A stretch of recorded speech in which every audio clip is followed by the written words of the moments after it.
যুবক ভাইয়েরা আমার, আমি আপনাদের কাছে সর্বপ্রথম আমার প্রশ্ন হচ্ছে এটা, আপনি আগে আমাকে এই প্রশ্ন উত্তর আপনাদেরকে সকলকে দিয়ে যেতেই হবে।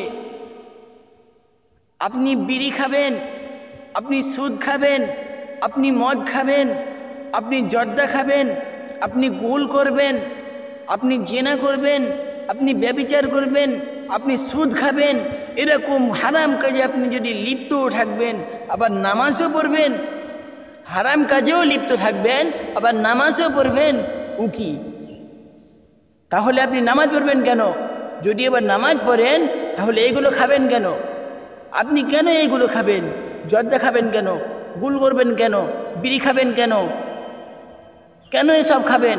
আপনি যদি বা হারাম কাজে লিপ্ত থাকেন তাহলে নামাজ পড়তে আসবেন না। আর যদি নামাজে যদি মনে করেন যে আমি নামাজে লিপ্ত থাকবে, তাহলে হারাম কাজে যাবেন না। সাফ কথা, পরিষ্কার কথায় যাই, আপনি যদি নামাজে যদি লিপ্ত থাকেন তাহলে হারাম কাজে আপনি যায়েন না। আর হারাম কাজে যদি আপনি লিপ্ত থাকার মন চায়, নামাজের দিকে আসেন না। বেকার মসজিদ ভর্তি করে লাভ কি?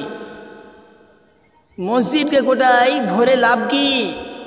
আপনি নামাজ পড়বেন, মসজিদে আসবেন, মানুষকে দেখাবার জন্য আসবেন নামাজ পড়তে, তাই না?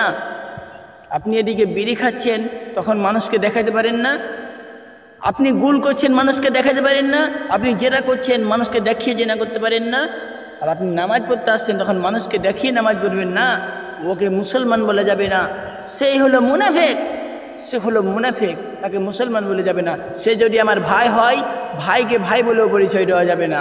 সে যদি জেনা ব্যভিচার করে, সে যদি আমার বাবাও হয়, আব্বাও হয়, মা হয়, সে যদি জেনা কাজে, হারাম কাজে লিপ্ত থাকে, নামাজ যদি না পড়ে, তাকেও